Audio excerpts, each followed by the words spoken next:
మనతో పాటు ఉన్నారు ఎంఆర్పిఎస్ వ్యవస్థాపక అధ్యక్షులు మందకృష్ణ మాది గారు.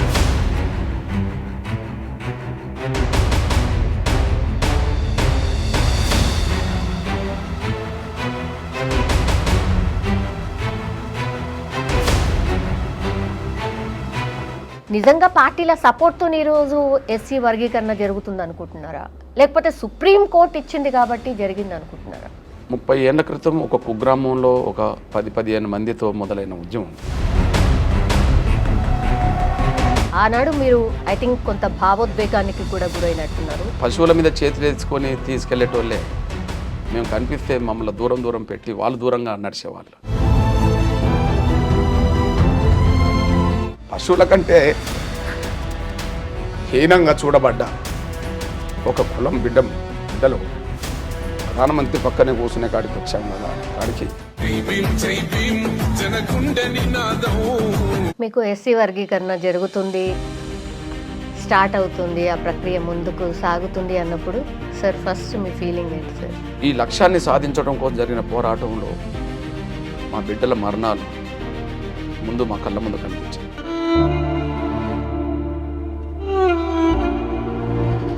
సుప్రీంకోర్టు తీర్పు వెలువడ్డ ఆ సమయంలో నేను సుప్రీంకోర్టులోనే ఉన్నాను. నేను చనిపోయినా పర్లేదు, మా అన్న బతికుంటే చాలన్నా వాళ్ళకి గుర్తుకొస్తే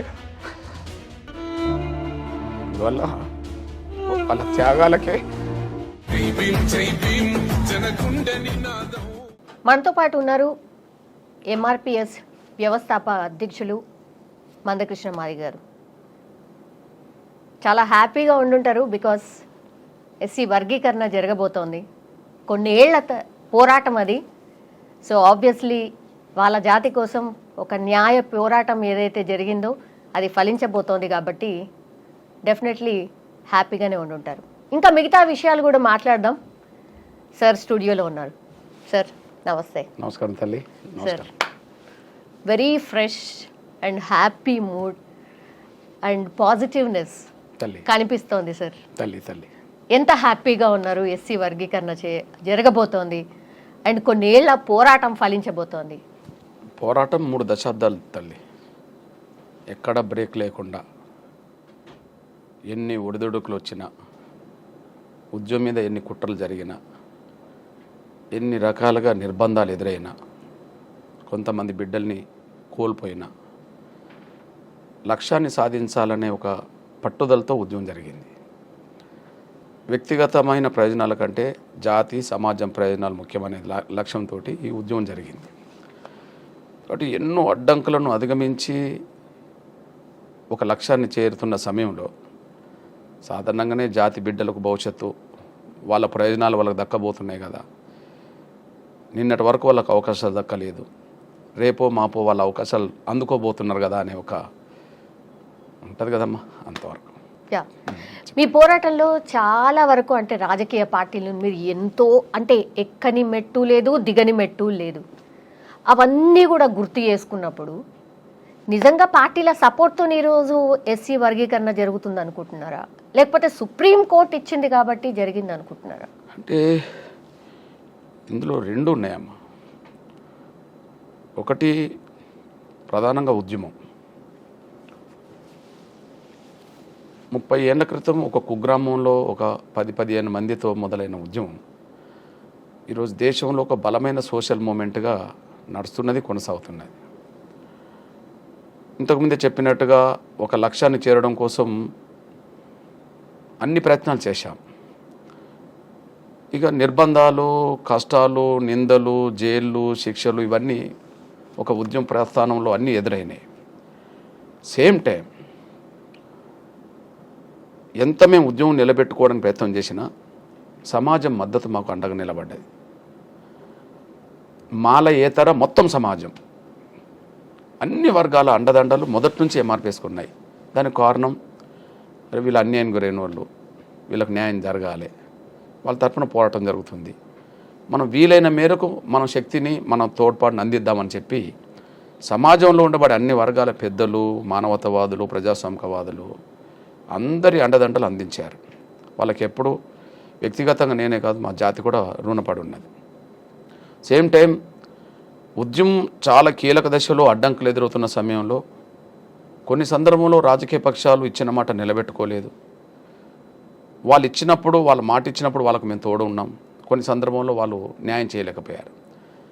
కానీ కీలక దశలో గౌరవ నరేంద్ర మోడీ గారు ప్రధానమంత్రిగా మాదిగల ఆవేదనను కల్లారా చూడడానికి వచ్చాడు.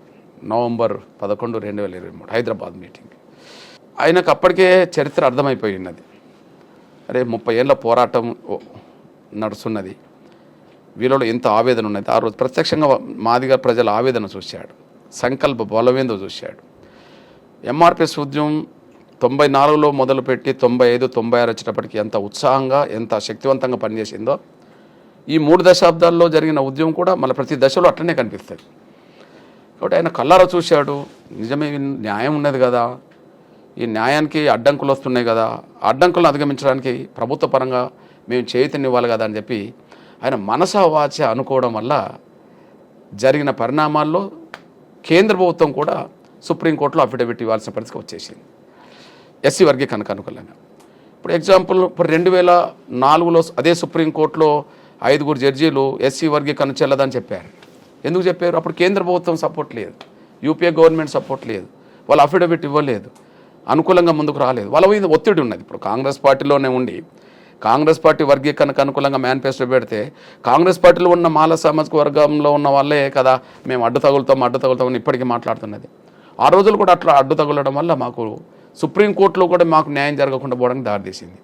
కానీ గౌరవ నరేంద్ర మోడీ గారు ప్రధానమంత్రి హోదాలో హైదరాబాద్ సభకు రావడం, ఖచ్చితంగా వర్గీకరణ ప్రక్రియ ముందుకు సాగడానికి కేంద్రం సపోర్ట్ చేస్తారని చెప్పడం, సుప్రీంకోర్టులో కేసు పెండింగ్లో ఉన్నది కాబట్టి త్వరగా విచారణ జరిగేలాగా కేంద్రం కోరుతుందని చెప్పడం, దీన్ని పరిశూ చేయడానికి ఒక కమిటీ వేస్తానని చెప్పడం, ఆయన క్యాబినెట్ సెక్రటరీ తోటే ఒక కమిటీ వేయడం, కమిటీ మొత్తం న్యాయ వ్యవస్థనంతా కూర్చుండబెట్టి, అంటే దాదాపు అటార్నీ జనరల్, సోలిసిటర్ జనరల్ వీళ్ళందరినీ కూర్చుండబెట్టి దీని మీద ఎట్లా ముందుకు సాగితే బాగుంటుందని అనుకోవడం, న్యాయం ఉన్నది కాబట్టి ఖచ్చితంగా న్యాయం వైపే మనం ఉందామని చెప్పి కేంద్రం అనుకోవడం, అఫిడవిట్ దాఖలు చేయడంతో 3 రోజుల పాటు జరిగిన విచారణలో అటార్నీ జనరల్, సోలిసిటర్ జనరల్ అక్కడనే ఉండి దానికి ఎక్కడి నుంచి అడ్డంకులు వస్తున్నాయి, ఎవరెవరు అడ్డంకిగా మాట్లాడుతున్నారనే విషయం అధ్యయనం చేస్తూ నిరంతరం ఆ 3 రోజులు వాళ్ళు తిప్పికొట్టడం వల్ల ఆ సానుకూలమైన తీర్పు రావడానికి దారితీసింది. అందువల్ల పోరాటం ఉన్నది, ఇందులో మా పిల్లల త్యాగాలు ఉన్నాయి, లక్షలాది మంది శ్రమ ఉన్నది, సమాజం మద్దతు ఉన్నది.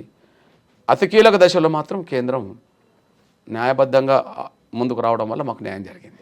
ఆనాడు మీరు అనుకున్నారా సార్, నిజంగా అది కూడా ఒక రాజకీయ సభనే కావచ్చు అని అనుకున్నారా?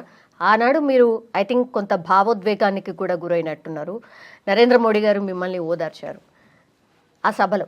అవునవును, యా, ఎస్. ఆనాడు మీరు నిజంగా అనుకున్నారా, లేకపోతే ఏం జరుగుతుందో ఏందో కావాలి అని ఎప్పటి నుంచో మీరు అనుకుంటున్నారు, కానీ జరుగుతుందన్న నమ్మకం ఉండేనా ఆనాడు 2023? అంటే భావోద్రేగానికి గురి కావడానికి ఒక 2-3 ప్రధాన కారణాలు ఉన్నాయి. మేము చిన్నతనంలో కులపరమైన వివక్షతను ఎదుర్కొన్న వాళ్ళం. పశువుల మీద చేతులేసుకొని తీసుకెళ్లేటోళ్ళే మేము కనిపిస్తే మమ్మల్ని దూరం పెట్టి వాళ్ళు దూరంగా నడిచేవాళ్ళు. పశువుల కంటే హీనంగా చూడబడ్డ ఈ సామాజిక వ్యవస్థలో ఒక కులం నుండి వచ్చిన వాళ్ళం కదా. అన్ని బాధలు, పేదరికం, అవమానాలు నిత్యం ఎదుర్కొన్న వాళ్ళం కదా. కానీ ఒక జాతి పక్షాన 30 ఏళ్ళ ఉద్యమం జరిగిన తర్వాత ప్రపంచాన్ని ప్రభావితం చేసే దేశ గౌరవ ప్రధానమంత్రి నరేంద్ర మోడీ గారే మా పక్కన కూర్చున్నప్పుడు, అంటే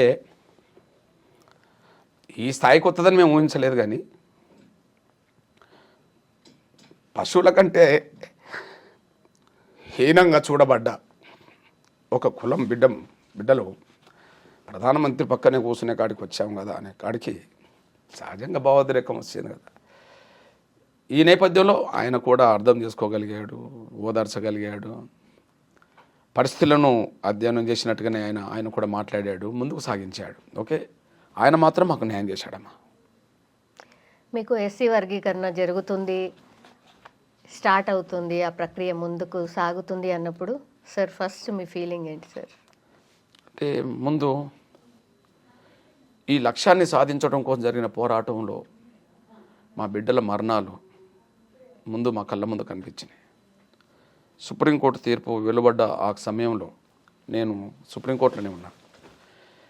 2004లో సుప్రీంకోర్టులోనే ఉన్నాను ఓడిపోయినప్పుడు కూడా. అంటే మాకు ఎవరు లేరు కదా, అందువల్ల మేము ఓడిపోయాం. వాళ్ళకి సుప్రీంకోర్టు స్థాయిలో కూడా వర్గీకరణ అడుక్కునే వాళ్ళకి జడ్జీలు ఉన్నారు. యూపీఏ గవర్నమెంట్ను శాసించే మా సోదర వర్గం ఉన్నది. ఇప్పుడు యూపీఏ గవర్నమెంట్ 10 ఏళ్ళు ఉన్నది. శ్రీమతి సోనియా గాంధీ గారు యూపీఏ చైర్పర్సన్, ఆమెకు సలహాదారుడు కొప్పుల రాజు మా మాలే. రాహుల్ గాంధీకి సలహాదారుడు రాజశేఖరన్ ఐఏఎస్ అధికారి మాల. ప్రధానమంత్రి కార్యాలయంలో తిష్టేసిన కాంతారావు ఐఏఎస్ మాల. క్యాబినెట్లో వాళ్ళు, ఎక్కడ చూసినా వాళ్ళు, సుప్రీంకోర్టులో జడ్జీలు వాళ్ళు. మాకెవరు లేరు. అప్పుడు బాధతో కళ్ళనీళ్ళు వచ్చినాయి. మేము ఒంటరి వాళ్ళం కదా అని. కానీ ఇక్కడ మేము ఓడిపోయామో అక్కడనే గెలవాలి. ఎందుకంటే ధర్మానికి కొన్ని అడ్డంకులు ఇబ్బందులు వచ్చినా కూడా ధర్మాన్ని గెలిపించుకునే అంత పోరాటం మాత్రం జరగక తప్పదని చెప్పి మనం పోరాటం మొదలుపెట్టడం జరిపింది. ఇక 2024లో సుప్రీంకోర్టులో జడ్జిమెంట్ వచ్చిన రోజు కూడా నా కళ్ళ నీళ్ళు వచ్చినాయి. ఆనాడు బాధతో వచ్చినాయి. ఈనాడు మా పిల్లలు గుర్తుకొచ్చి వచ్చినాయి. ఉద్యమం జరుగుతున్న సమయంలో, నేను ఆమర దీక్ష చేస్తున్న సమయంలో 98లో 12-13 రోజులకు వచ్చేటప్పటికి రాష్ట్ర వ్యాప్తంగా రెడ్ అలర్ట్ అయిపోయింది. మొత్తం మిలిటెంట్ ఉద్యమాలు జరుగుతున్నాయి. మా అన్నకి ఏమన్నా అవుతుంది అని చెప్పి చాలామంది ఆత్మహత్య ప్రయత్నం చేసుకున్నారు. ఒక తమ్ముడు తాడిపత్రిలో తెల్లబండ్ల రవి అని చెప్పి 5-6 ఆత్మహత్య ప్రయత్నం చేసుకుంటే ఒక తమ్ముడు చనిపోయాడు. చనిపోతూ కూడా అతను నిమ్స్ ఆసుపత్రిలో, నేను చనిపోయినా పర్లేదు మా అన్న బతుకుంటే చాలు అన్నాడు.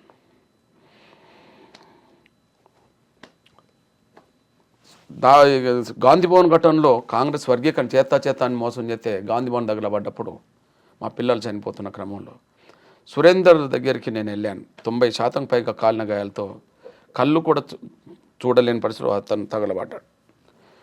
ఆయనను చూసి నేను ఏడుస్తుంటే నా గొంతు విని, నువ్వు ఏడవద్దన్నా, మేము చనిపోయినాం, మేము చనిపోతాం, మాకు తెలుసు, నువ్వు ధైర్యంగా ఉండు సురేందర్ అని నేనన్నా. లేదన్నా, మేము ధైర్యంగానే ఉన్నాం, నువ్వు ధైర్యంగా ఉండు, మేము చనిపోతామన్నా, నువ్వేం బాధపడకు, చనిపోతున్నామనేసి మాకు తెలుసు, మా పరిస్థితి అట్లనే ఉన్నది, కానీ మేము చనిపోయినా వర్గీకరణ ఉద్యమం మాత్రం ఆపద్దు అని.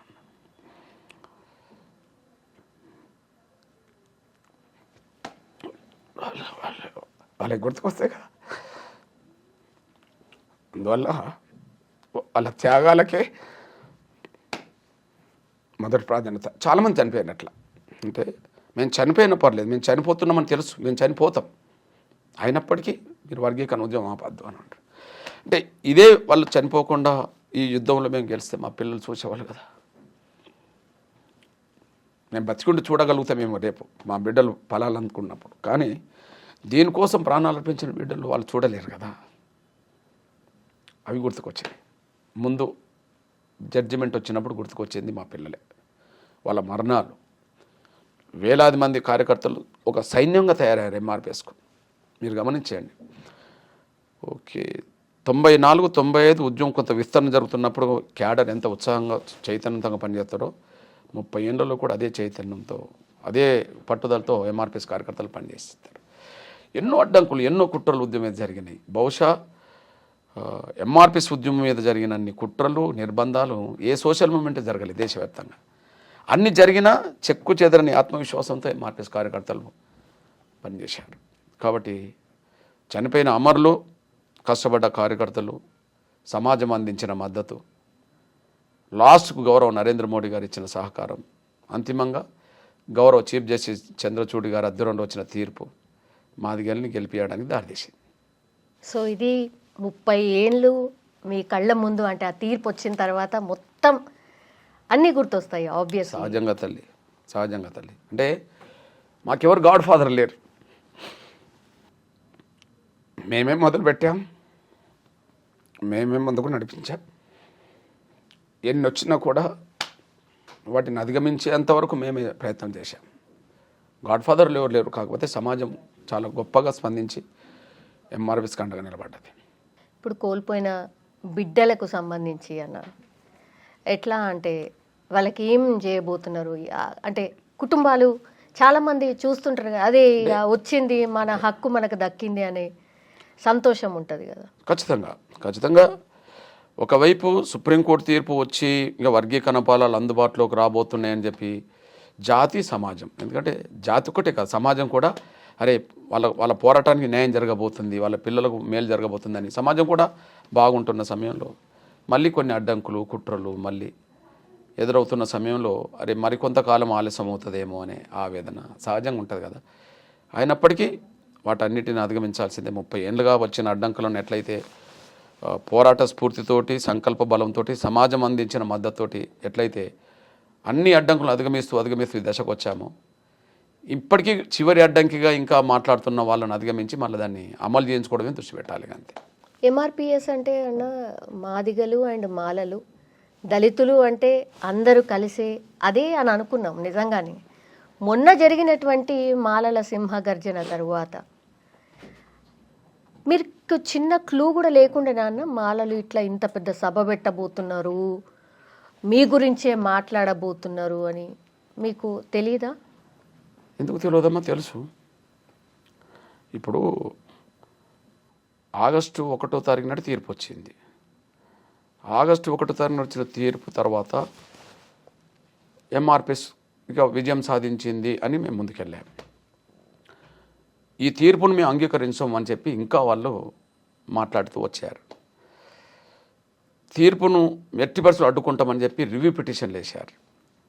32 రివ్యూ పిటిషన్లు వేస్తే అందులో 16 మాలలు వేశారు. ఇక్కడ దేశవ్యాప్తంగా 32, 16 ఇక్కడ మాలలు వేశారు. రివ్యూ పిటిషన్లు మొత్తం తిరస్కరించింది. తర్వాత మళ్ళీ ఫైనల్గా క్యూరేటివ్ పిటిషన్ అని ఒకటి ఉంటుంది, దాన్ని వేశారు. మొన్న చీఫ్ జస్టిస్ కన్నా గారు దాన్ని తిరస్కరించారు. ఇక వాళ్ళకు న్యాయ వ్యవస్థ ద్వారా వాళ్ళకి ఇంకా లేదు. అట్లాంటప్పుడు రోడ్ల మీదకి వచ్చి బెదిరించో అదిరించో దీన్ని జాప్యం చేసినంతకాలం ఈ వర్గీకరణ లేకుండా అవకాశాలు పొందుదామని చెప్పి ఆ ప్రయత్నాలు 4 నెలలుగా కొనసాగించారు. దాదాపు మీటింగులు పెట్టుకుంటూ వాళ్ళ ఉద్యోగస్తులను వాళ్ళ విద్యార్థులను సమీకరించుకుంటూ వాళ్ళకి ఏదో వర్గీకరణ జరిగితే వాళ్ళకేదో అన్యాయం జరగబోతున్నట్టు వాళ్ళకి ప్రచారం చేసి మొత్తం రిజర్వేషన్లు లేకుండా చేయడానికి ఎంఆర్పిఎస్ కుట్ర చేస్తుందని చెప్పి ప్రచారం చేసి టోటల్గా ఒక మీటింగ్ పెట్టుకోగలిగారు. నేను ఒక విషయం చెప్తున్నామా,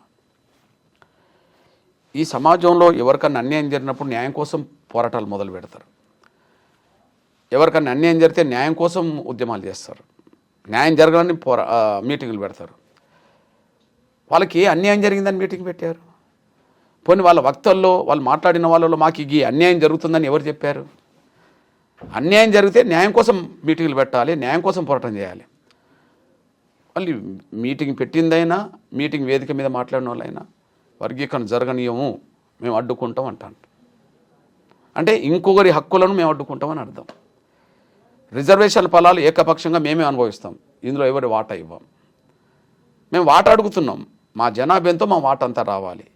ఎందుకంటే మా వాటా రాలేదని కమిషన్ చెప్పినాయి, ప్రభుత్వాలు అంగీకరించినాయి, కోర్టులు చెప్పినాయి, అందరు చెప్పారు. మా వాటా మాకు రాలేదని అందరు చెప్పినప్పుడు వాళ్ళు ఏం చేయాలి? అరే మా సోదరులే కదా వాళ్ళు కూడా, ఇంతకాలం మేము అనుభవించినా ఇప్పుడు అందరం పంచుకొని తిందామని చెప్పి వాళ్ళకు పెద్ద మనసు ఉండాలి. వాళ్ళకి పెద్ద మనసు లేదు కాబట్టి ఇంకా మేము అడ్డుకుంటాము అని అంటారు. అంటే అర్థం ఏం చెప్పండి? ఎవరైనా ఒక మీటింగ్ పెడితే, ఇప్పుడు మహిళలు మీటింగ్ పెడతారమ్మా, మహిళలకు అన్యాయం జరిగితే మహిళలు మీటింగ్ పెడతారు, అంతే కదా. మాలలకు అన్యాయం జరిగితే మాలలు మీటింగ్ పెట్టాలి. మాదిగలకు అన్యాయం జరిగింది, ఉపకులాలకు చాలా కులాలకు అన్యాయం జరిగింది కాబట్టి మేము మీటింగ్ పెట్టుకొని ఉద్యమాలు చేశాం. సమాజం దాన్ని అంగీకరించింది, కమిషన్లు అంగీకరించినాయి, కోర్టులు అంగీకరించి అన్నీ అంగీకరించినాయి. వాళ్ళు మీటింగ్ పెట్టి ఏం చెప్పినట్టు? మేము వర్గీకరణ అడ్డుకుంటాం అంటే అందరికీ పంచనీయము అని అర్థం. అందరికీ పంచనీయం, ఎవరికి పోనీయం ఇలా వాటా అని అర్థం. దాంట్లో న్యాయం ఏందమ్మా? నాకు అర్థమవుతలేదు. న్యాయం లేదు కదా. అయితే శక్తి ఉన్నది వాళ్ళకు. ఏం శక్తి ఉన్నది? అమ్మ మేము పూరి గుడిసె ఉండి వచ్చిన వాళ్ళం, మా వెనక అమాయకులైన నిరక్షరాశులైన నిరుపేదలైన మాదిగలు ఉన్నారు, సమాజం ఉన్నది, అన్ని వర్గాల సమాజం ఉన్నది, అండగా నిలబడ్డది మోరల్ సపోర్ట్గా. కానీ వాళ్ళు మీటింగ్ పెట్టిరు కదమ్మా, ఆ మీటింగ్కు నాయకత్వం వహించిన వాళ్ళు ఎవరమ్మా? ఒక కుటుంబానికి సంబంధించిన ఒక వ్యక్తి. అమ్మ పెద్ద వేల కోట్ల రూపాయల పారిశ్రామికవేత్త అమ్మా, ఎలక్ట్రానిక్ మీడియా ప్రింట్ మీడియా నడిపే అధిపతి అమ్మా, ఒక ఇంట్లోనే 4 పదవులు పొందిన కుటుంబం వచ్చినారమ్మా. తండ్రి ఎంపీ, కేంద్ర మంత్రి అమ్మ చేసిండు, అన్న ఇప్పుడు ఎమ్మెల్యేనమ్మా. తను ఎమ్మెల్యేనమ్మా, తన కొడుకు ఎంపీనమ్మా. ఒక కుటుంబంలో బహుశా ఈ దేశంలో ఒక కుటుంబంలో 3 పదవులు పొందిన వాళ్ళ ఒక 2-3 కుటుంబాల పేరు చెప్పమ్మా. ఇప్పుడు నేను చెప్పదలుచుకుంటే సోనియా గాంధీ, రాహుల్ గాంధీ, ప్రియాంక వాళ్ళే కుటుంబంలో. లేదా కాంగ్రెస్ పార్టీ అధ్యక్షుడు ఉండబడే మల్లికార్జున ఖర్గే వాళ్ళ అల్లుడు ఎంపీ లేదా వాళ్ళ కొడుకు మంత్రి.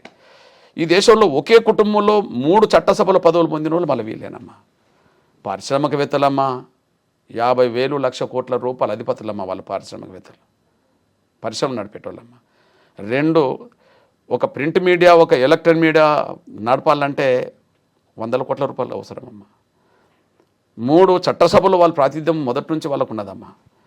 అమ్మా, ధనం అన్ని రకాలుగా ఉన్నప్పుడు, రాజకీయ పలుకుబడి ఉన్నప్పుడు వాళ్ళని పక్కదారి పట్టించి తీసుకురావడం పెద్ద సమస్య కాదమ్మా.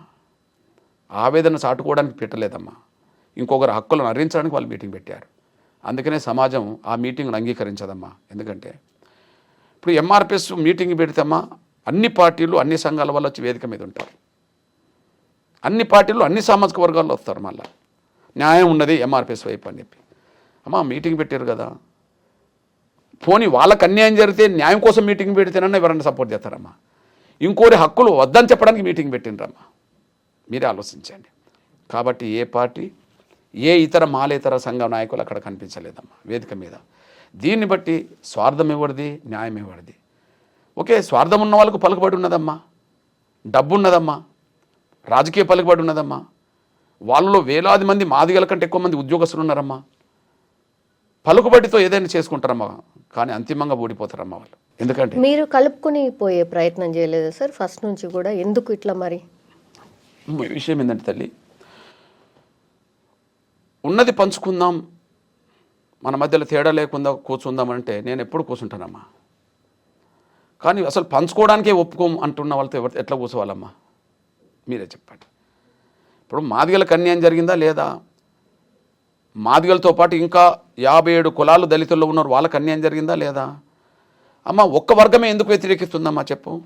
ఉద్యోగాల్లో వాళ్ళే ఎక్కువ మంది, చదువుకున్న వాళ్ళు వాళ్ళే ఎక్కువ మంది, ఆర్థికంగా బలపడ్డోళ్ళు వాళ్ళే ఎక్కువ మంది, రాజకీయంగా బలపడ్డోళ్ళు ఆ కుటుంబానికి సంబంధించిన వాళ్ళే కదమ్మా. మరి మిగతా 57 కులాలు ఈ వర్గీకరణ కోరుకుంటున్నాయి కదమ్మా, మాదిగలు ఒక్కరే కోరుకోవట్లేదు కదా. అంటే మాదిగలకు అన్యాయం జరిగింది, మాదిగలు కోరుకుంటుండ్రు, మిగతా దళిత కులాలు కూడా వర్గీకరణ కోరుకుంటున్నాయి. అంటే వీరొక్కరే అడ్డం పడుతుంటే అర్థం ఏందమ్మా? అంటే అందరి అవకాశాలు మేమే అనుభవిస్తాం, మేమే తింటామని అర్థం. ఇకపోతే ఒక సందర్భంలో కూర్చున్నామమ్మా, ఇప్పుడు కాదు, దాదాపు ఎంఆర్పిఎస్ 94లో ఉద్యమం మొదలైనప్పుడు 99లో కూర్చున్నామమ్మా. అప్పుడు ఈ ఇష్యూ రాష్ట్రపతి చేతిలోకి వెళ్ళిపోయిందమ్మా. ఇప్పుడు సుప్రీంకోర్టులో కొంతకాలం పెండింగ్లు ఉండి జడ్జిమెంట్ వచ్చినట్టుగానే 99లో ఈ ఇష్యూ రాష్ట్రపతి చేతికి వెళ్ళింది. ఎస్సీ వర్గీకరణ కరెక్టా కాదా అని. అప్పుడు రాష్ట్రపతి కూడా దళితుడమ్మా, కేఆర్ నారాయణ్, చాలా గొప్ప మేధావి, అంబేద్కర్ తర్వాత గొప్ప మేధావిగా పేరుగన్న వ్యక్తి అమ్మ.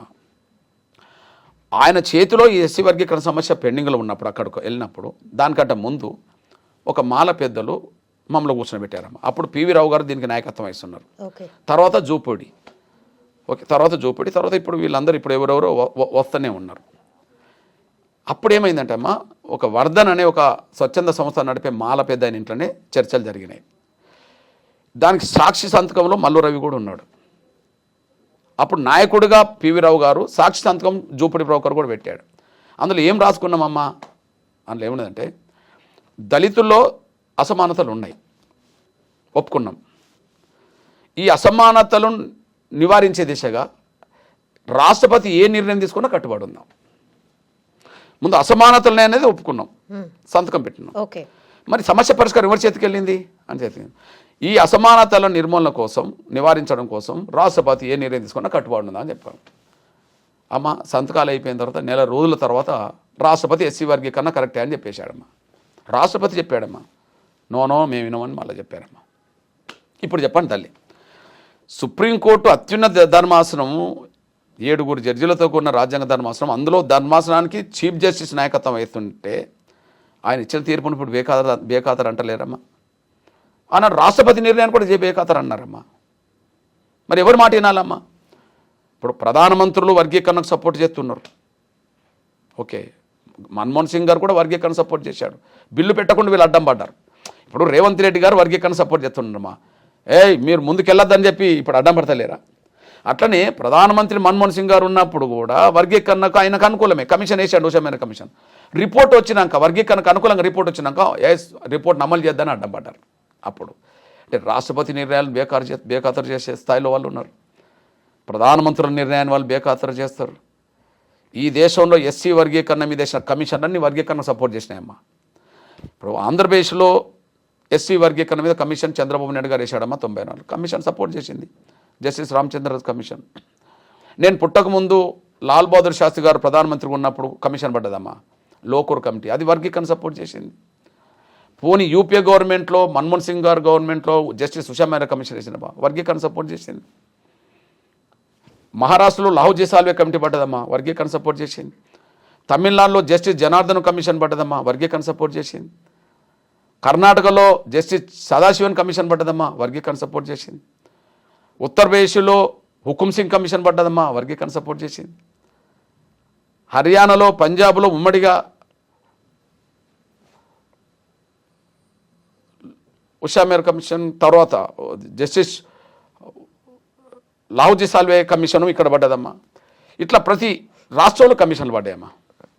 పంజాబ్లో గుర్నామ్ సింగ్ కమిషన్ పడ్డదమ్మా. అన్ని కమిషన్ సపోర్ట్ చేసినాయి. అమ్మ కమిషన్లు ఎందుకు సపోర్ట్ చేస్తాయమ్మా అంటే అన్యాయం జరిగిందనేది నిర్ధారణకు చేసి న్యాయం జరగాలని చెప్పేసినాయమ్మా. కమిషన్ రిపోర్టులు బేఖాతరు చేస్తారమ్మా, సుప్రీంకోర్టుల నిర్ణయాలు బేఖాతరు చేస్తారమ్మా, ప్రధానమంత్రి నిర్ణయాన్ని బేఖాతరు చేస్తారమ్మా, ముఖ్యమంత్రులు మాట్లాడితే వర్గీకరణ అడ్డు తగులుతామని ఇప్పుడు చెప్తారమ్మా. ఇప్పుడు మొన్న పెట్టిన మీటింగ్లో వక్తలందరూ ఏం మాట్లాడిన తల్లి, మేము వర్గీకరణ అడ్డుకుంటామని చెప్పారు. ఇక వాళ్ళకి ఎవరు చెప్పాలి తల్లి, నాకు మీరు చెప్పండి. ఇప్పుడు ఇది అన్నదమ్ముల పంచాయతీ లెక్క ఉందన్న, ఒక కుటుంబంలోనే ఒక అన్న ఒక తమ్ముడు కొట్లాడుకుంటున్నట్టు ఉంది.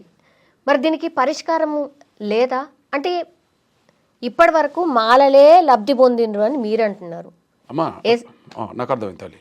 ఇప్పుడు ఎస్సీ స్త్రీ వర్గీకరణ పురుషుల మధ్యలో ఏదైనా వివాదం జరుగుతుంది, పురుషులదైనా స్త్రీలదైనా న్యాయం వైపే నిలబడగల తల్లి ఎవరమైనా.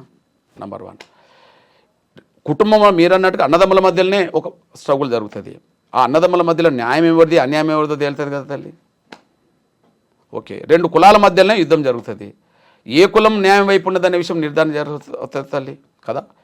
అంటే అన్నదమ్ముల మధ్యలో సమస్య ఒక ఘర్షణగా మారినా, లేదా స్త్రీ పురుషుల మధ్యలో ఘర్షణగా మారినా, లేదా 2 కులాలు తెగల మధ్యలో ఘర్షణ మారినా ఇద్దరి వైపు న్యాయం ఉండదు, ఇద్దరి వైపు అన్యాయం ఉండదమ్మా. న్యాయం ఒకవైపు ఉంటుంది, అన్యాయం ఒకవైపు ఉంటుంది.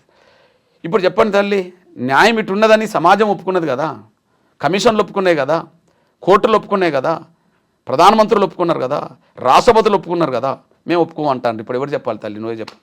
నువ్వన్నా చెప్పు మరి వాళ్ళకు.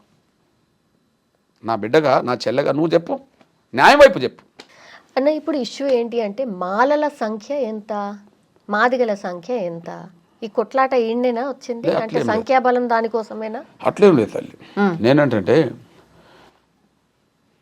ఎవరి సంఖ్య ఏందని నేను చెప్పాల్సిన అవసరం లేదు తల్లి, ఇంకోటి చెప్పాల్సిన అవసరం లేదు. ఎవరి సంఖ్య ఏందో ఇప్పటికే ఆధారాలు ఉన్నాయి కదా. ఎస్సీ ఎస్టీల జనాభా ఎప్పుడు కూడా 10 ఏళ్ళకు ఒకసారి లెక్కలు తీస్తారమ్మా.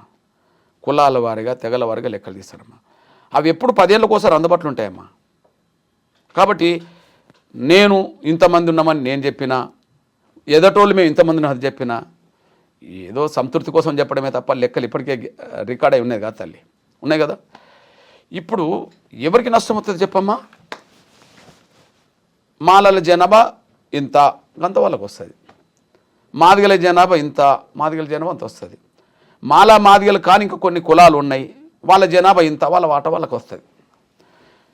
పంచుకోకపోతే అందరి వాట ఒకరు తింటారు, పంచుకుంటే ఎవరి వాట వాళ్ళకి వస్తుంది. మా జనాభా కంటే మించి నేను అడుగుతలేను, మా జనాభా కంటే తక్కువ వస్తే నేను ఒప్పుకోను. ఇప్పుడు నష్టం ఎవరికి తల్లి? మా జనాభా 10% ఉన్నదనుకోండి, నేను 11 అడిగితే తప్పు అవుతుంది, ఇంకోరు అవకాశాలు తీసుకున్నట్టు అవుతుంది. మా జనాభా 10 ఉన్నా మాకు 8 వచ్చినాయి అనుకో, మేము ఒప్పుకోము, మాకు ఇంకా 2 అదనంగా మాకు రావాలి కదా. కాబట్టి ఎవరి జనాభా ఎంతో వాళ్ళ వాట అంత అన్నప్పుడు పంచుకుంటే అందరం బాగుపడతాం కదా. పంచుకోకపోవడం వల్లనే అందరు నష్టపోయారు కదా. ఇది చరిత్ర చెప్పిన సాక్ష్యం కదా తల్లి. దీన్ని ఒప్పుకోకపోతే అది మూర్ఖత్వం, స్వార్థం. ఇప్పుడు పంచాయతీ అయినప్పుడు జనరల్లీ అన్న కాంప్రమైజ్ అయ్యి మళ్ళీ పెద్దలు కూర్చొని మాట్లాడుకుంటే ముచ్చట కొంచెం సమసిపోతుంది. ఇప్పుడు దీన్ని ఇంకా మీరు ఒక మాటని వాళ్ళొక మాటని ఇట్లా పెద్దగా వేసుకుంటా పోతే మధ్యలో ఇంకొకళ్ళు దూరి దాన్ని గజిబిజి చేసేస్తారు. ఆ తర్వాత మళ్ళా అన్యాయమే జరిగే అవకాశం లేదా? ఒక విషయం తల్లి, ముందు కొన్ని వేల సంవత్సరాలుగా ఈ సమాజంలో దళితులుగా వివక్షతకు గురైన వాళ్ళం కదా. వివక్షత గురైన వర్గాలకు సంబంధించిన వాళ్ళలోనే మళ్ళీ వివక్షత కొనసాగుతుంది. డాక్టర్ బాబాసాహెబ్ అంబేద్కర్ అన్నాడు, 2 కులాల మధ్యలో వివాహాలు జరుగుతాయా అని. జరగవని చెప్పాడు. 2 కులాలు కనీసం సహపంక్తి భోజనం అన్న చేస్తారా అని అడిగారు ఒకనాడు. జరగవని చెప్పేశాడు. అంటే అగ్రకులాలు దళితుల మధ్యలో ఈ అసమానతలు వివక్షత చూస్తున్నామో, వితిన్ ది దళితుల మధ్యలో కూడా అసమానతలు వివక్షత ఉన్నది తల్లి. ఇది సమాజానికి కనిపించకపోవచ్చు, మాకు తెలుసు కదా తల్లి, కదా కనిపిస్తుంది. ఇప్పుడు నేను అంటున్నా, మనలో మనమే పంచుకోవడానికి ఒప్పుకోపోతే, మన ఆనాడు అంబేద్కర్ కాలంలో రిజర్వేషన్ ఇవ్వడానికి అగ్రకులాలు అంగీకరించినాయి కదమ్మా. మీకంటే వాళ్ళు గొప్పవాళ్ళే. 100 ఏళ్ల క్రితం 99% నిరక్షరాలైన దళిత వర్గాల తరఫున అంబేద్కర్ కొట్లాడాడు, మాకు ప్రత్యేక రిజర్వేషన్లు కావాలి అని చెప్పి. లేదు మేము వాటా ఇవ్వం అని వాళ్ళు అన్నారు, అగ్రకులాలు అన్నారు. కానీ కొద్ది కాలానికే ఒప్పందం జరిగింది, గాంధీ అంబేద్కర్ మధ్య ఒప్పందం జరిగింది. కొద్ది కాలానికే లే అందరూ బాగుపడాలంటే ప్రత్యేక రిజర్వేషన్లు వాళ్ళకి ఇవ్వాలని చెప్పి. అంటే 100% మేము రిజర్వేషన్ అంగీకరించమని చెప్పి ఒకవైపు, కొద్ది కాలానికే ఆ వర్గాలు బాగుపడాలంటే వాళ్ళకు ప్రత్యేకంగా కొన్ని అవకాశాలు ఇవ్వాలి, కొన్ని వేల సంవత్సరాలు వాళ్ళు అవకాశాలకు దూరమైన వాళ్ళు కాబట్టి ఇవ్వాలని చెప్పి ఒప్పందం జరిగింది.